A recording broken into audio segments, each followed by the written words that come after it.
with the White House have been completed. I'll be meeting with the President of the United States on Tuesday. I'll also be meeting with the Vice President of the United States on that same day. I'm sure the team can provide you with logistical details as they arise. Happy to take questions. What is going to be your main message when you talk to Joe Biden and Kamala Harris? My intention is to continue the conversations we had in the Capitol yesterday. There are a number of areas in which the United States and New Zealand have very similar views, a number of areas where we'd wish to see their presence continue or increase. I imagine on the agenda will be the likes of the war in Ukraine and the considerable effort New Zealand has put into ensuring that we're playing our part. I imagine we'll equally discuss our region and the fact that it is becoming increasingly contested, and the role of the United States in our regional economy is important. I imagine we'll also discuss trade to that end as well. So you will be pushing for them to join the CPTPP? Oh, absolutely. We've been open about our view that the CPTPP is the best way that the United States can join and strengthen the economic resilience of our region. What would you like to hear from the United States about how they can take the relationship with Asia Pacific nations with regard to China? Yeah, I think there has been obviously a step change in the way that the United States is engaging in our region. You see increasingly their presence, discussions around the role that they can play on a range of issues. I think the message from our perspective will be that it's not just important to engage at a strategic level, but actually at an economic level. And that really has changed in recent times, but we'd like to see it change further. What does that look like, though?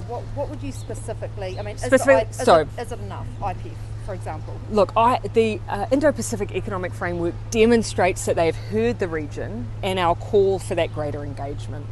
In our view, though, the CPTPP does offer the best existing framework for them to enter into. But if there are indeed domestic challenges that prevent them from doing so, the IPEF is still an opportunity for New Zealand to engage. We're very keen to make sure that we push that to be an ambitious agreement that actually can achieve new outcomes on climate, on digital work and on trade. But with CPTPP gives market access, and we know how important that is to New Zealand. Just look at the step change that access to the Japanese market has made. But still on the table are discussions around whether the Indo-Pacific Economic Framework would be able to remove some of the non-tariff barriers that exist to trade. A clear example, the United States is going through a crisis of sorts with infant formula. Fonterra is ready and willing to supply to the market, but there are a number of regulatory reasons why that is not easy. Those are the kinds of discussions we're very keen to have. Prime Minister, obviously. Amelia, and then I come to you, Claire. Obviously, White House, massive deal. Are you pumped? It's incredibly important for New Zealand, of course, that in this fraught time of global politics, when we have not only a pandemic, the climate crisis, we have conflict, for us to be engaging with like-minded partners like the United States. And do you expect that gun reform will come up during your meeting? I can't necessarily determine every topic. These are ultimately still free-flowing conversations. I will certainly, though, be passing on New Zealand's sorrow for what we have seen. To see children at the heart of this most recent event is devastating. So I will certainly acknowledge that. Prime Minister, how would you measure this when it comes to success? What will be your measure that this visit to the White House has been a success for New Zealand? Look, from the outset we said that we had three main goals.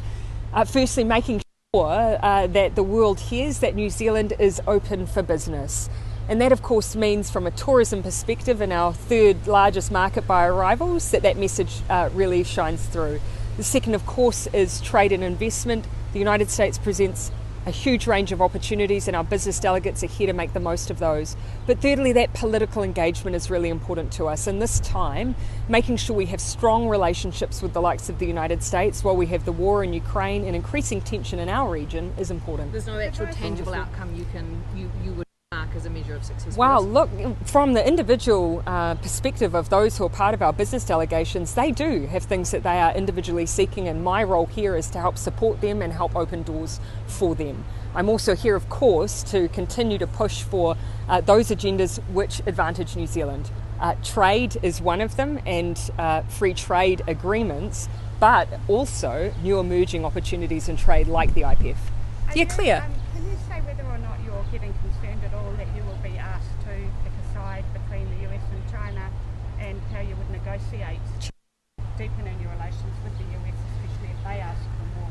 That's been an issue that has been raised with me since the beginning of my time in this role, and I would wager that that same question has been successive New Zealand Prime Ministers, regardless of which political party, has a long held and strong value and tradition of independent foreign policy. We work with like-minded countries where we see eye to eye on issues that matter to us, and that continues to be our guiding principle. There are certainly areas and countries that we may work with more frequently and more often and have more alignment with, but that doesn't change the fact that our foreign policy remains independent. How would you? Ask more about Yep, sorry. Sorry, the Vice President. Yeah. Can you say a bit about how much you know about her, your kind of background, and what you're talking about with her? Actually, as it happens, the Chief of Staff has had an interaction with Kamala at a long time ago when he was a volunteer in US politics. So he's had more of a personal engagement to date than I have. Kamala, the Vice President, really looking forward to the opportunity to talk about a couple of areas that are specific to her portfolio. In particular, she holds responsibility for space. New Zealand is not an emerging leader in this area. We are a developed leader in this area. And by launch, New Zealand is the fourth largest space operator in the world. That's one particular area I'm very keen to have a discussion, but I actually imagine we'll traverse very similar subjects as I will with the President. Just onto Yeah, sorry, Luke, I haven't. Can you confirm that you received a letter about a week ago about the proposed China-Pacific Agreement? If so, how did you respond? And have you discussed it with any other leader? That you received a letter from another leader. Okay, a letter from another leader. A week ago would have been whilst I was in the middle of a COVID experience, and so I, as you can imagine, have not physically been in the beehive. Were you informed about this a week ago? Not that I recall, Luke, but I'm happy to go back and check my records. And just following up on this, I mean, how are you thinking about constructing a New Zealand response to these latest developments? I mean, what are we talking? Just diplomatic push, greater funding in the region? So, look, you would have heard come through very strongly time and time again the New Zealand perspective that we need a coordinated and collaborative response, because that is the Pacific way. And ultimately, decisions are being taken here by independent sovereign nations. And so New Zealand treats those as in the way that we do with others. They will ultimately be decisions for those nations. But what we have called for is for the Pacific as a region to have the opportunity to come together and talk about the direction of our region. And that is not for one country like New Zealand to dictate, that is for all of us. The Pacific Island Forum in the coming months will be critical.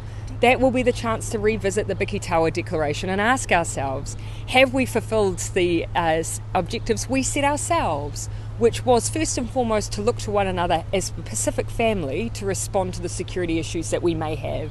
In your speech today, you. Can I just ask one? Is on that? You about go the White ahead. House, Oh yeah, What sure. Do you expect to receive any more requests for Ukraine, and what do you expect, towards to help Ukraine? Or I don't have an expectation of that actually. All of the requests that we've received have come through from those who are closest to the conflict on the ground. They're very pragmatic requests. They're often related to New Zealand's specific experience and what we are able to offer. And what has come through very clearly is the view that New Zealand has played a significant role and really done our bit. So no, I imagine there might be interest in what we've done to date, but I don't expect an answer. Are you interested in I'll let you talking finish about, then, and then I'll come back here, and then I'll finish it. That's Are okay. you interested in talking about the Quad at all, and maybe how New Zealand could have a role in that agreement, given that it is picking up steam and that the US is putting a lot of attention on it at the moment in this region? And also at the same time, I see New Zealand and the United States dialogue together on the Pacific is also frequent and strengthening.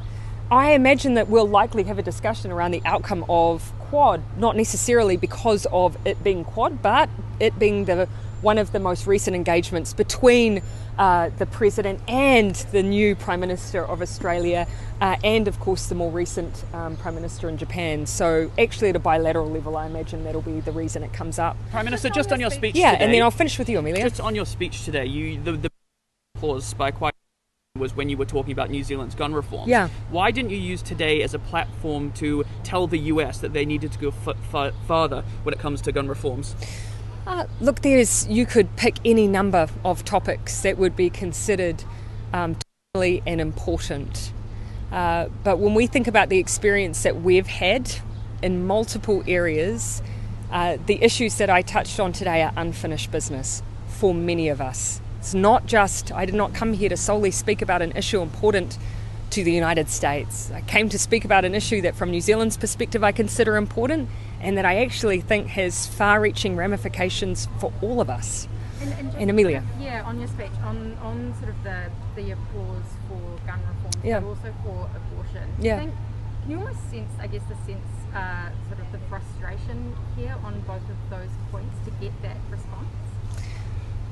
Well, when we're here in such close proximity to two incredibly important discussions, such as the recent loss of life of children at the hands of military-style weapons, and of course the discussion over the historic legal basis for access, I absolutely understand why these are issues that hold so much feeling and so much response and emotion from those who are here today. It just so happens that these are issues that New Zealand has traversed. We did it in our way, and I hope in time the United States does it in theirs too. And just lastly, sort of, how do you think the speech went? Is it just sort of some reflections on today? I actually would have liked to have had a little more of an opportunity to be in the moment, as it were, but my teleprompter malfunctioned fairly consistently through the speech today. About every 10 seconds the speech would disappear entirely for about 3 seconds a time, and so if you noticed a few pregnant pauses, that was me waiting for my words to come back on my screen. So I imagine at a later date, when I've managed to get over how stressful that situation was, I might take it in a bit. Otherwise, though, this felt like an incredible opportunity, not for me, but for New Zealand, and I felt very humbled to take it. Will you go by the great Right Honourable Dr. Jacinda Ardern now? No, absolutely not. Were you relieved that they laughed at the right spots? Wow, with 30 New Zealanders in the room, you hope that even if they don't like the joke, they'll show a little bit of solidarity. Thanks. Raj, do you want to tell us about Commonwealth?